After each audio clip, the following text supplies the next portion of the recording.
Hello everyone, today we're learning about Mציעא Daf Ches. We're going to start on Zayin Amud Beis.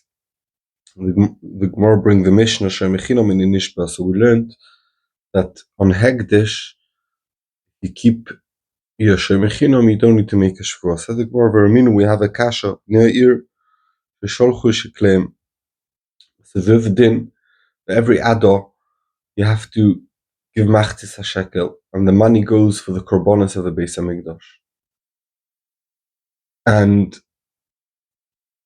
they would send the money to Shleim or bring the money to Shleim, and they'd put in a big box like a kuppah, and then they would take the money out of there and buy korbanos. They do it in 3 periods of time. And the din would be that when they take the money, it was meant to be from the whole Klal Yisrael, so they take the money for the people who gave already, and also the people who are going to give, and the people who send the money on the way. Said the Brisa, Noir, the people of the city, Shesholchu Sheklen, they sent the Machtis HaShekel with a messenger. The Nignevu, and it got stolen, or She'ovdu was lost on the way. Truma, if already they took away in Beis HaMikdash, they took from the Truma, from the Kuppah, they took the money already, so therefore these people of the city were Yoitza already, because when they take it for everyone, Ishboim like Gizborim, so who lost? Hekdesh lost. So they make a Shvuah to the Gizborim. Veim lav, if not, they not Nitrum Truma yet, so the people from Neir will have to send again the money, so therefore they are the people who lost. Nishboim Neir, they have to make a Shvuah that they are not Poishea, that what the Gemara understands now, to the people of the city. Ubneir Shoikli Macher Tachtein, they have to send new Shkolim, because there were no Yoitza, new Cheti Shekel. Celebrate and Nimtzu Shichzurim, if in the case it was lost and they found it, or Shichzurim Aganovim, in the case that was stolen, Elu Ve'elu Shkolim him. So what they sent at the beginning and now they found is shekel, and also what the new ones that they sent, because the ones they were lost, it was also shekel. And it's not that next year they don't have to give because this year they gave twice. No, they give twice. So we could see that even though this money belongs to Hekdesh, the din is that you have to make a shvuah. The Shomer, and we said that Shomer of Hekdesh doesn't have to make a shvuah.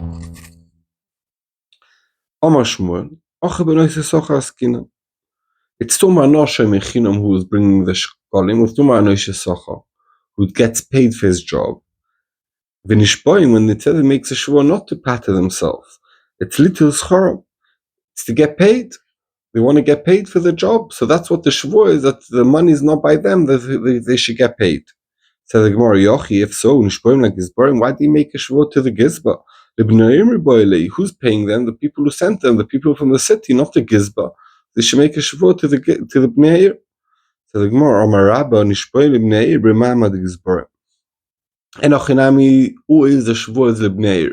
But in the case when Nitrum Alushka, that the Lishka is the one that lose out, because Bnei don't have to give new ones, you have to do the shvuah in front of the Gizbarim. Why? Because that the Gizbarim shouldn't be choished that they stole it, and also that they shouldn't call them poishen, they didn't do your job well, so therefore they make a shvuah that they should be trustworthy in front of the Gizbarim. It said in the Brisa that what happened, they got stolen or lost. What's the din? They have to pay. Very good, they don't have to pay because it got stolen or lost, because the Shoimim of Hegdish, and Hegdish you don't have to pay, as we learned in the Mishnah. Agrayim you lapse it, but they should get paid for the job of the messenger. They didn't do it well. They didn't protect it from Gneva V'Aveda. Amarabba, Nignevu means ballistic mizuyin, armed robbery. Avdu shetoras finas b'yom, but they're on the way and the ship sank, and that's really oinus, and that's why Shemesacha doesn't have to make a shvuah, and he gets paid for his job, because if he didn't neglect it, the Shemesacha is not chayav for oinsim. Rabbi Yochanan Omar, Homoni, who's this Brisa? Rab Shimoni. Doma, Kotchim Shechai B'Acharusim, Yesh Lemer No, V'Nishboim Alem. Rab Shimon in the Mishnah says that if it's kotcher they have to pay, that it's on your achrayus. Like if I say Aryeh or Lai oilo and mafresh a korban and it dies, I have to bring another oilo. So here is chai b'achrayusim to bring new shkolim, and therefore you can make a shvur on it. It's called kochim shchai b'achrayusim. Says the Gemara, Hatinach, that's very good. Actually, truma, if the truma wasn't given yet, and therefore they have to give new shkolim, and therefore it's chai b'achrayusim, and therefore you can make a shvur. But Mishnah Truma, in the other case of the Brisa where it was given already, Kochim Sheina Chai B'Acharusum Ninu, he doesn't have to pay again Shkolim. The Tanya we learned in the Brisa Tormim, when they give the money, when they take the money from the kuppah, they take it al avud, what's lost on the way. Even though they never got there, he should be yoitza balagovui, and something that was on its way. And what people are going to give in the future. So therefore, it's not chai b'acharusam. So how could you tell me it's Rab Shimon? Doesn't help for one case of the Brisa. So the Gemara, Ela Amar Rabbi Elazar, Shvu azu takonos chachomim hi. Shlo yeh b'nei odom mezaltelim b'kdeishes. Really, you know chai v'shvua, because in Hegdish you know chai v'shvua. But here, the special takona that the messenger shouldn't be mizalzen in Hegdish, we make a shvur, but really midiraisa there's no shvur to be made. So we have at the end it comes out in the maskana two terutzim. One teretz is that's really over here talking about shemesocha, and the shvur is take his wages, and was gneva veda that's oines really. And the other teretz is that it's takonos chachomim. And it's socha inu mishalim. Romi li Rav Yosef bar Chama le Rabba. Ron bar Yosef asked the steward to Rabba. It says, "Nan is socha inu mishalim vermina and have a kasha asurch apel." Someone, the gizba who rented the poor lishmer sapara to make sure that the para doesn't do avoida, that should be kosher for para duma. Lishmer satino, there was these children that they would keep them betara for the para to protect them, that they shouldn't become tome. Lishmer says droim. If you want pshat and Rashi, it means to keep the zroim for the oima, to make sure to protect them. They don't pay them for work that they work on Shabbos, because you're not allowed to work on Shabbos. If something happened on Shabbos, he doesn't get paid, so he doesn't have a chrayas. Shabbos, if he gets paid weekly, if he gets paid monthly, gets paid yearly, gets paid 7 years. So he's getting paid for Shabbos because it's nivla. When you don't get paid specifically for Shabbos, it's part of the weekly payment, it's no problem. The fikoch, therefore, achrayis Shabbos olav, he has achrayis if something happened on Shabbos. My love, when we're talking about achrayis and no achrayis, it means l'shalem, that when he has achrayis Shabbos, he needs to pay.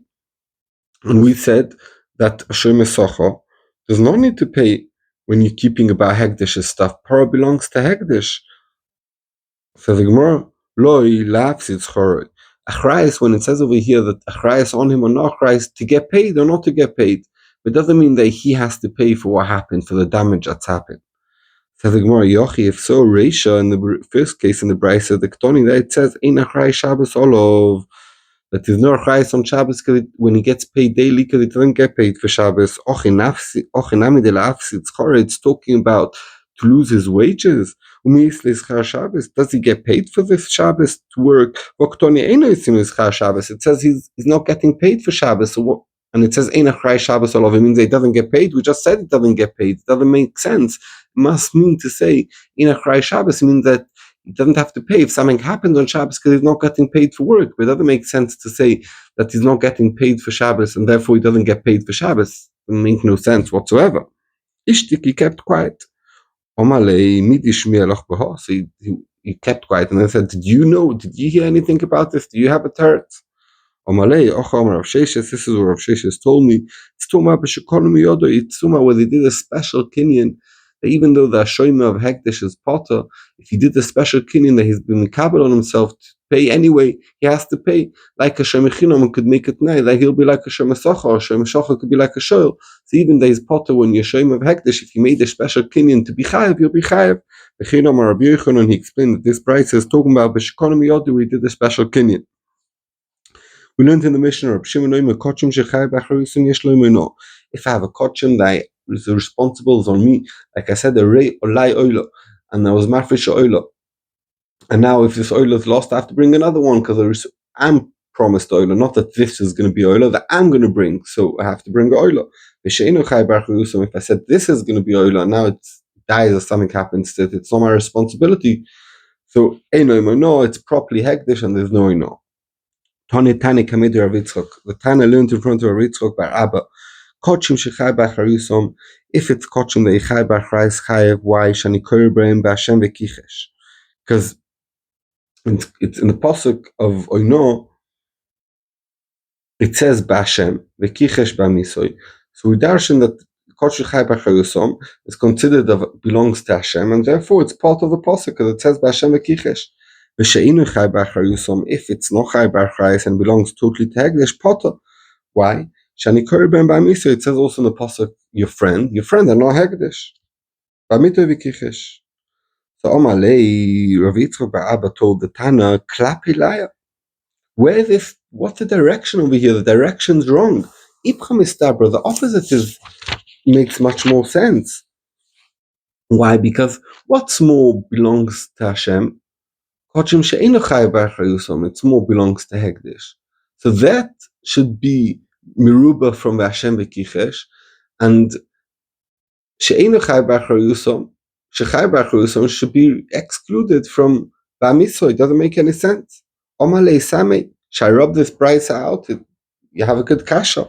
Omalei loi, don't rub it out. Ochikoma, this is pshat in the brisa. Kochim shechai b'achariyusom, if it's yichai b'achariyus and it's more mom and hediyut chayev this. Because it's mom and hediyut, or you're going to tell me maybe it says re'eyu v'lo hekdesh?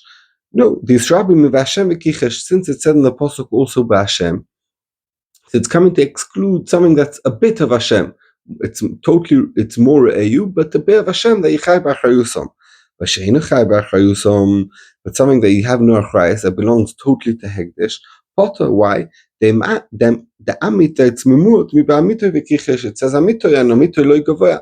So to have a much, it belongs more to Hashem, it's less amiso, and therefore it's memut. And when it says yes Hashem in the pasuk to include that belongs to gavoya, only if it belongs to gavoya a little bit, where he's chai b'achariyusom and it's also amiso. So the brayta makes sense. Rabbi Yehuda Oima Af HaMoiches Sefer Torah, also someone who sells a Sefer Torah, margolis, a diamond, a behema, or animal, ein lo imano, you could if you sell it for overpriced, there's no din no. So the Gemara, Tani Rabbi Yehuda Oima Af HaMoiches Sefer Torah, ein lo ino, why? Lefisha ein ketz sodomer, because really there's no end value for a Sefer Torah, really it's worth millions and millions. The Sefer Torah, it's a holy thing. Behema, margolis, animal, and a diamond, an animal, he wants to plow his field and he needs 2 cows. If he takes a weak cow with a strong cow, he's going to ruin the cows. The strong one's going to become weak. So he wants to have a good pair, so he's willing to pay extra for it. And also a diamond, he has a great necklace and it's missing a specific yellow special diamond. So even that the value is a certain amount, but he wants it to fit with his other diamonds, his crown, to his necklace, so he'll pay extra for it because he wants to connect it with a jewelry piece. They told him, when I buy for my bicycle wheel, I also want to get the right size, so I'll be willing to pay extra. There shouldn't be a no. So the Gemara of Rabbi Yehuda, what's his for? Ani chashiveli v'ani lo chashiveli. By jewelry and by animal, it's much more important for him to get the right one, the right strength, the right diamond, and therefore he's willing to pay extra. But by other things, he'll wait for the right size of tire for his bicycle. Bad kama, until how much is no? I could sell a diamond worth $1 million for 20 million. Until double the price, there's no. But more than that, there is no. Tanya Rabbi Yehuda ben Beser, he adds more things. Someone who sells a horse, the saif, a type of sword, it's a shield. At war, there's no din no, and you could oversell them in price. Why? It's wartime. Yeah, very good. A sword in the shop and peace days are worth only £50. But here I'm going to war and I need the sword. I'm willing to pay all my money I have to save myself and have a good sword. So therefore, there's no din no, a wartime for things that could save your life. Said the Mishnah, very important Mishnah. Geshem shoynol b'mekach, like they know if I sell you an item for too expensive, memkar, kach oyno b'dvorim, the same that they know with words. Lo yoyma lo b'kama chayfetz v'oin roitzi likach. You go into a shop, you don't want to buy something, you're just curious to know how much it costs. So you go in and you say, how much does this cost? Now the seller thinks, maybe this guy's going to buy it, and you have no intention to buy it. That's considered oyno. Imo Baal Tshuva, if the guy is a Baal Tshuva, remember what you used to do. You remember how you ate that and you did this and you Michal Shabbos, you're not allowed to tell him that. Imoyo ben Gerim, if he was a son of Gerim, you know what your father did, your father was a goy. Shnema, and this posuk is only in the last case, and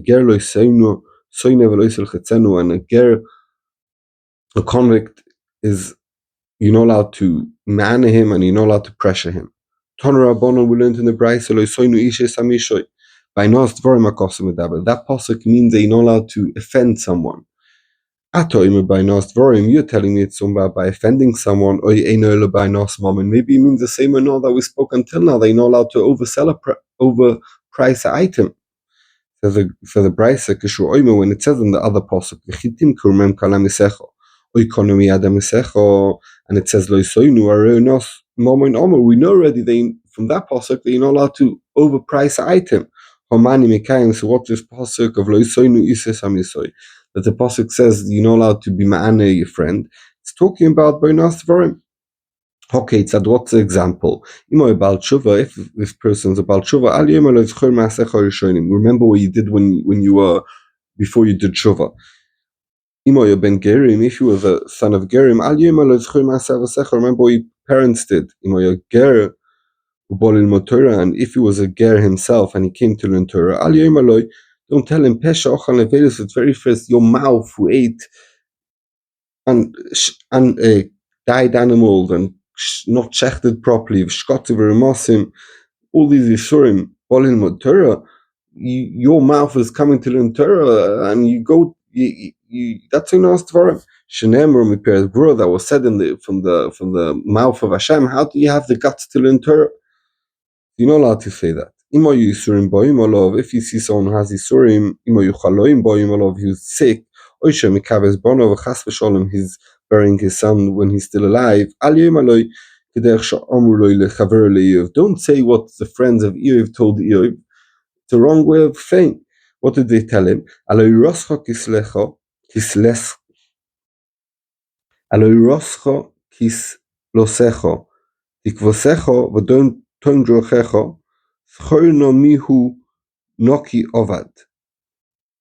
basically it means to tell someone that has bad things going, have bad tzoros coming to him, and say, why you're getting this? Because you're Russia, because you did a virus. You're not allowed to tell a person that. It's not right way of saying something to someone. He won't accept it, and that's enough dvarim. People come looking for food for the donkeys. Go to Reuven, that he sells wheat. He knows that Reuven, that Ploini never sold ever tvo. And the Ynos Dvorim is for these Chamorim that they may be wasting the time, they're making a spot of them, that they're going to go to a random person and say, oh, we know you sell tvo, and the guy never sold tvo. Or maybe to that person that they're coming to him and they tell him, oh, we know you sell tvo, and he doesn't sell tvo.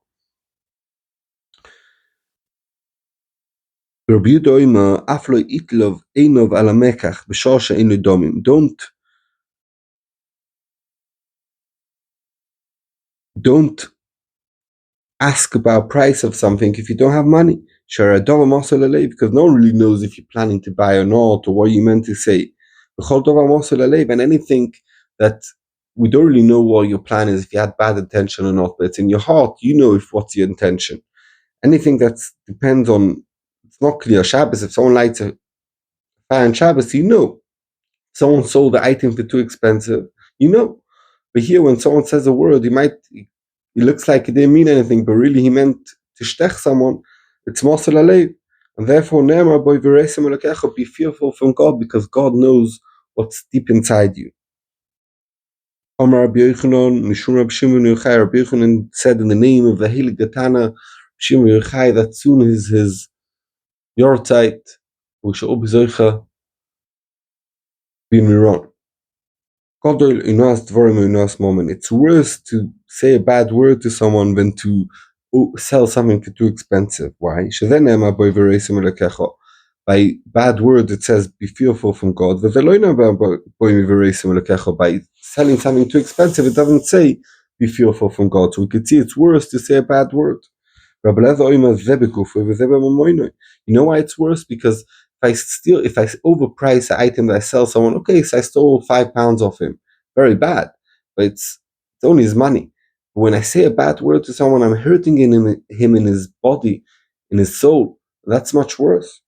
Rabbi Shmuel ben Nachmani Omar, then ניתן לשאוב, וזה לא ניתן לשאוב. And if I steal from someone £5, I oversell up something, I can give him back the £5 tomorrow, and I do tshuva, it's all good. But here, if I said someone a bad word in front of other people, or even just in front of no one, there's no way of giving that back. I could ask sorry, forgiveness, but there's no way of giving back what you took.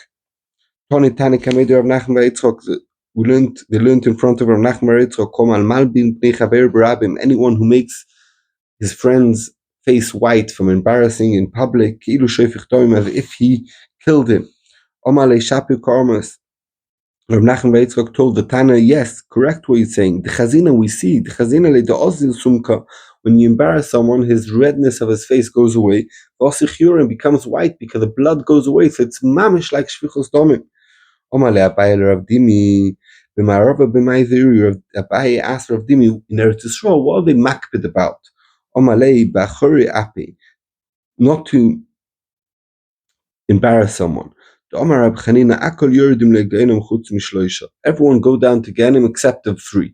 Straight away the Gemara asks, everyone go to Gehenim, that's what you think, that's quite bad. Let's change it. Anyone who goes down to Gehenim, Oilim, they come back out, except the 3 types of people who do sins, 3 types of sins, Shiurdim, that they go down to Gehenim, Ve'enu Moilim, and they stay there forever, Ve'eluim, and these are the ones, Abolish, is someone who has a relationship with a married woman, someone who embarrasses his friend in public, someone who calls a bad name to his friend, he calls him fatty or something. The Gemara, what's the difference calling someone a bad name and embarrassing him? That's also embarrassing him. So the Gemara, Afal Gav, the Doshbi Bishmi. Even though that he has this nickname, everyone in town call him fatty, and you called him fatty and you meant to embarrass him, even though he's already used to be called that. It's called Issa, and for that you won't get out of Gehenna. It's very strong how you see how it's bad to call people a bad name and to embarrass people. And makes sense. It says that the Torah is all based on V'ahavta l'orecha kamocha. So if you embarrass someone or call him a bad name, it makes sense that you won't come out of Gehenna in a certain way. 10 days, that's 1 week and 3 days for the Oima. That means we have 40 days left till Chag HaShavuos. Shkoyach, thank you very much.